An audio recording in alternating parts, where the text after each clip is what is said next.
خليني اقول لك انه هناك تعديلات منتظره في تشكيله الاهلي. عمرو السولية ممكن يكون موجود بيبدا في التشكيله، ممكن تشوف خالد عبد الفتاح برضو، ممكن تشوف حسين الشحات، احمد عبد القادر. كل الاسماء دي ممكن تشوفها بشكل اساسي في التشكيله، وغالبا الراجل بيفكر انه يرجع لطريقه 4-2-3-1.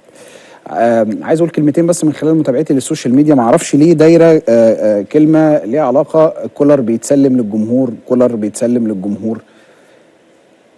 انا لا شايف كولر بيتسلم للجمهور ولا شايف الموضوع. انت ازعل، يعني ازعل واغضب، يعني طبيعي، يعني زي ما سعاده السفير بيتكلم، نتيجه كبيره.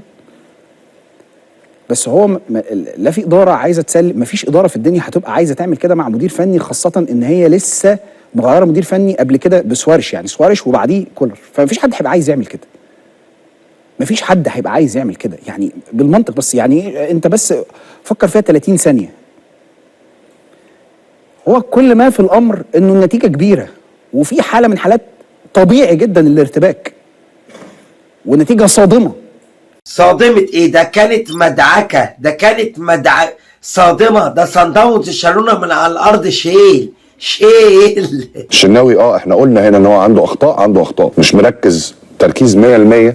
قلنا كل الكلام ده كله، بس ما ينفعش ان انت من الاشاده وان الشناوي سوبرمان، لان الشناوي ما عندوش فكره، وان الشناوي راجل وحش قوي لدرجه ان هو ما يلعبش كذا وكذا وكذا. لا، دور على الاسباب الحقيقيه. الشناوي جول كيبر كويس جدا، احسن جول كيبر في مصر دلوقتي وانا بكلمكم. احسن جول كيبر في مصر. الشناوي احسن جول كيبر في مصر دلوقتي وانا بكلمكم. عنده اخطاء وبيمر بحاله ممكن الماتش اللي فات ما خدمتوش، او الهدف المبكر وممكن داي اوف بالنسبه للشناوي. انما مش ما ينفعش ان الموضوع يتقلب 180 درجه، ان الشناوي كذا وكذا. يا جماعه لازم نحافظ على اللعيبه بتاعتنا، لازم نحافظ على اللعيبه بتاعتنا، لان انت بتتكلم على جول كيبر بتاع منتخب مصر الاول. خلاص يا جماعه، الشناوي احسن حارس مرمى في العالم، والخمسه اللي دخلوا فيك دي جرافيك عشان ميدو ما يتقمصش ويجوا. ليه ينفع كل مره تخرجني كده؟ ليه؟ خلاص عديها. في ناس كتيره، انا مش عايز احكي كمان على قطاعات الناشئين يا كابتن اللي ماسكين في النادي الاهلي. مش ولاد النادي الاهلي يا بليغ، والله ما ولاد النادي الاهلي.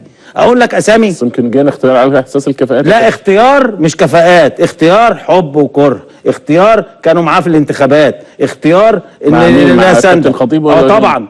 الله، انا بقول الكلام ده على مسؤوليتي، لان انا مش هخش النادي الاهلي في المجلس ده. مش بس عشان ومش عشان الناس ما تفتكرش. كابتن الخطيب مش هيخاف على مصلحه الاهلي ويبدا يعني يقدم فواتير انتخابيه مش فاضي للفريق قطاعات الناشئين. كابتن خطيب دلوقتي الرعاه، ودي حاجه كويسه، بس النادي الاهلي مش اجتماعي.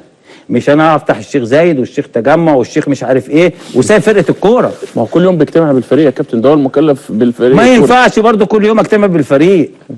الكابتن صالح كان بيجتمع مره في السنه، لو حصل يعني مره كنا في مركز عاشر قعد معانا مره واحده. ايه هتهبطوا؟